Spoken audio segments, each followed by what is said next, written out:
Hello everyone, welcome back to my channel Cogent English. My name is Girish. I'm a teacher and today I'm going to explain the highlights of National Education Policy.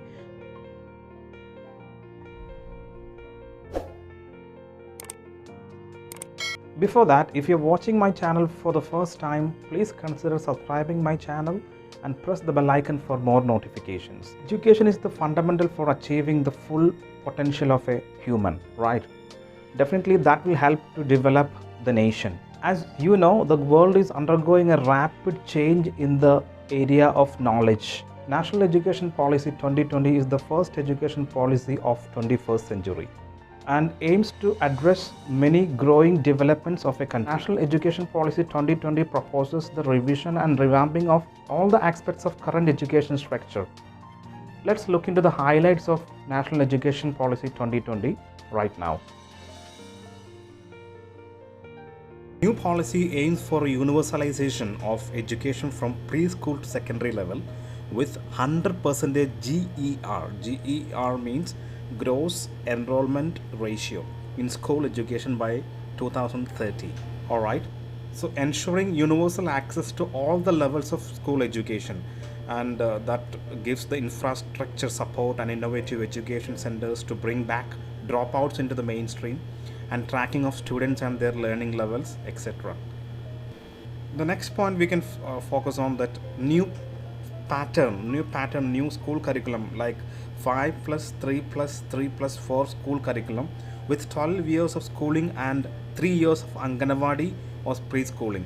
Yeah, here the early childhood care and education with new curricular and pedagogical structure with an emphasis on early childhood care and education, and the 12 plus 2 structure of school, the current structure is to be replaced by 5 plus 3 plus 3 plus 4 curricular structure corresponding to the ages of 3 to 8, 8 to 11, 11 to 14 and 14 to 18 years respectively. Okay, let's check another important highlight of NEP 2020. Emphasis on foundational literacy and numeracy, no rigid separation between academic streams, extracurricular, vocational streams in schools. Vocational education starts from class 6 with internships. It is recognized that foundational literacy and numeracy as an urgent and necessary prerequisite to learning.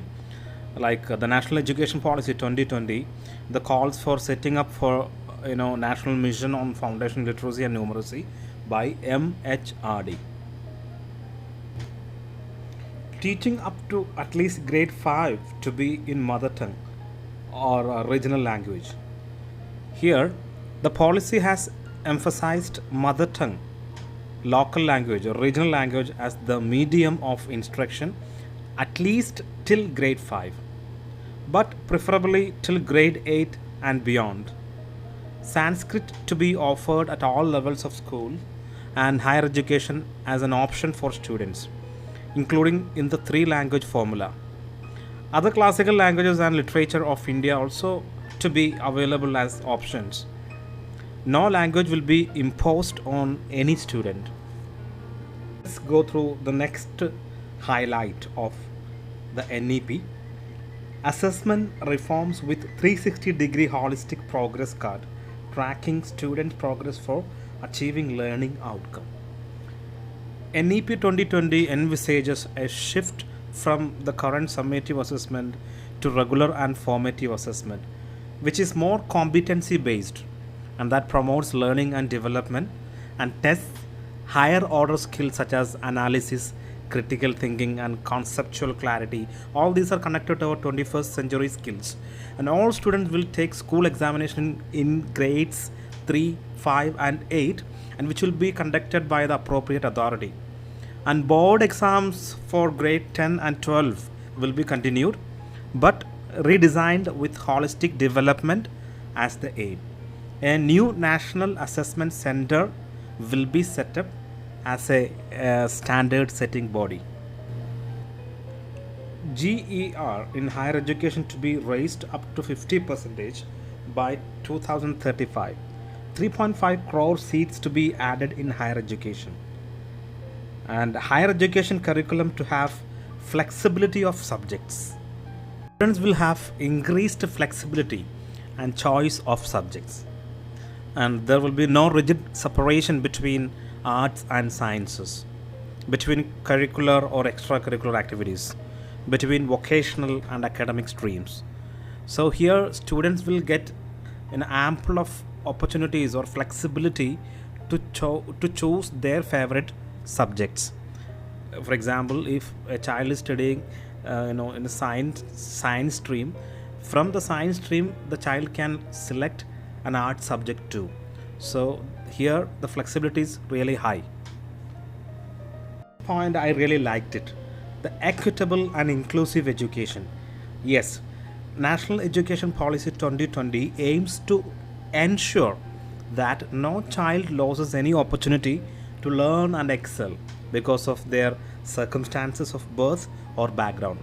A special emphasis will be given on socially and economically disadvantaged groups, and which includes gender, social culture, geographical identities, and disabilities. The children with disabilities will be enabled to fully participate in the regular schooling process from the foundational stage to higher education, and with support of educators with cross disability trainers, and resource centers, accommodations, etc. So in the case of higher education, as I told you before, the flexibility of subjects and multiple entry or exit to be allowed with appropriate certification, and academic bank of credits to be established to facilitate transfer of credits, and a national research foundation to be established to foster a strong research culture. Okay, here I'm ending my video, and it is a brief of the National Education Policy 2020. Even I did not include all the areas and all the highlights of this National Education Policy 2020. So I'm just attaching the circular in the description box, so you can just go through the circular and you will get more information about National Education Policy. Thank you.